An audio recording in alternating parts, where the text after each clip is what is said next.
A little over a year ago, no one had even heard of the Grenadier. Now everyone in the off-road world is talking about it, and one thing has become very clear. As potential drivers, users, owners of this extraordinary 4x4, you are hungry for engineering and design detail. Well, no problem. Welcome back to Building the Grenadier.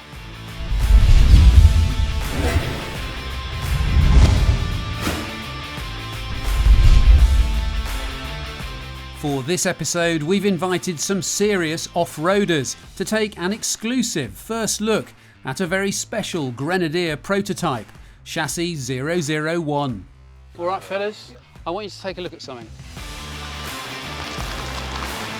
Wow, that's pretty cool.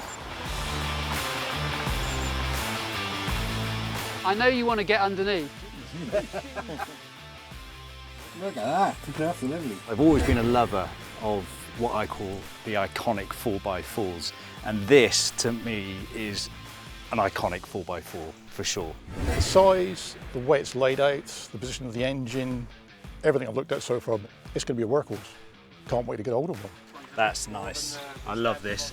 For a split door like this, there's a really brilliant wide opening area to load and offload really heavy kit. I can imagine putting a pallet in there with oil in for the machines, no problem at all. Good departure angles, and actually good approach angles as well, but it's quite a wide bumper, but I like that because you can accept winches as well. Check them out then. Check them out. Splendid. I tell you what, it's going to be very hard to drag these guys away, but they can take as long as they like, because the whole point of today is to hear what they think whilst the Grenadier is still a work in progress. Now, I know it doesn't look like it is from the outside, but on the inside, it's very clear that there are still a lot of engineering and design decisions to be made, although the interior itself is nearly finished and I should be able to show you it in a few weeks' time. But the wait is over when it comes to the wheels and tyres. Following a rigorous research and development programme, Ineos engineers chose 17-inch steel wheels as the standard setup. But as you know, there's loads more prototype testing underway, so that choice can't be confirmed just yet.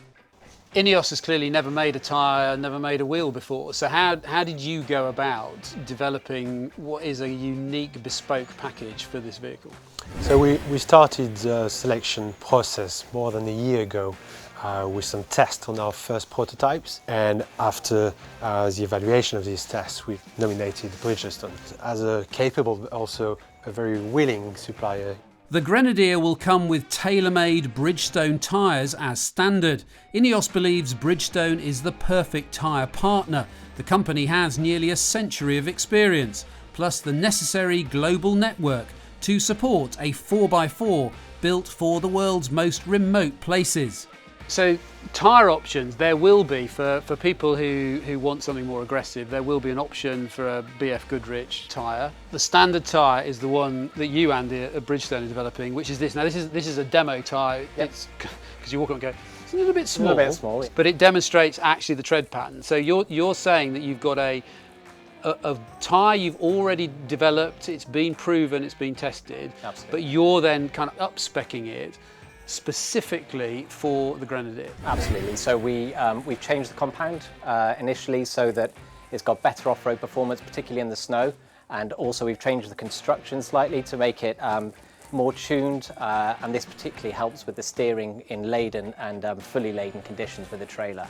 Lots of people, when buying cars, there's kind of perception, isn't there, that standard means second best. That's not the case here, is it?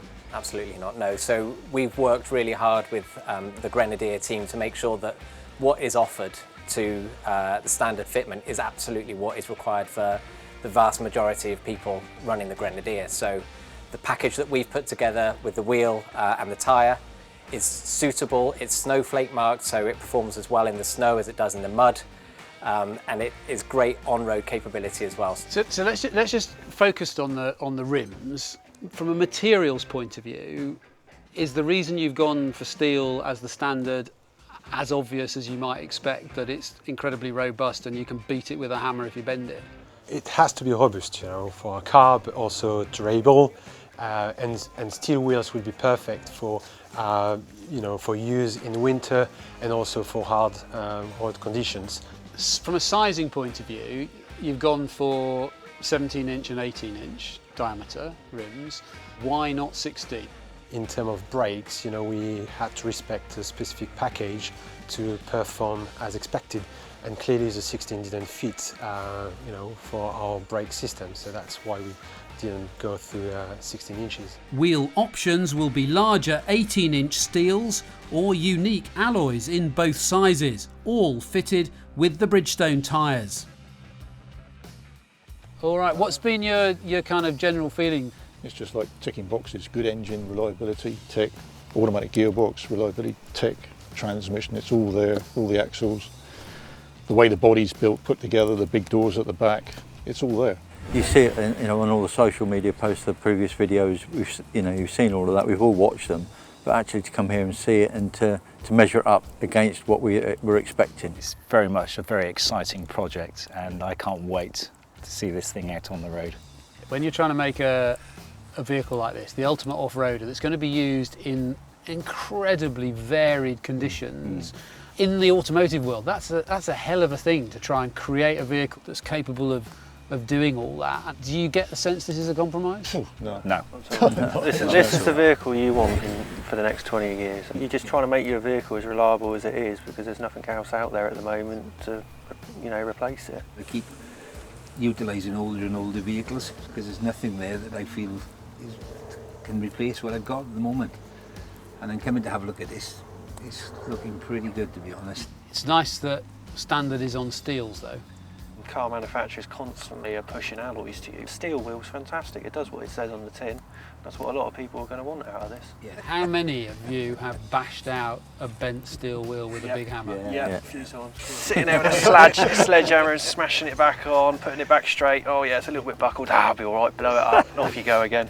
But it works, doesn't it? It works every time. And it gets you home. Exactly, no, it'll always get you home. Listen guys, I mean, a huge thank you from all of us. There'll be more chances to get involved in the future, so keep an eye out, and it could be you. That's it for now. Join me for the next episode of Building the Grenadier.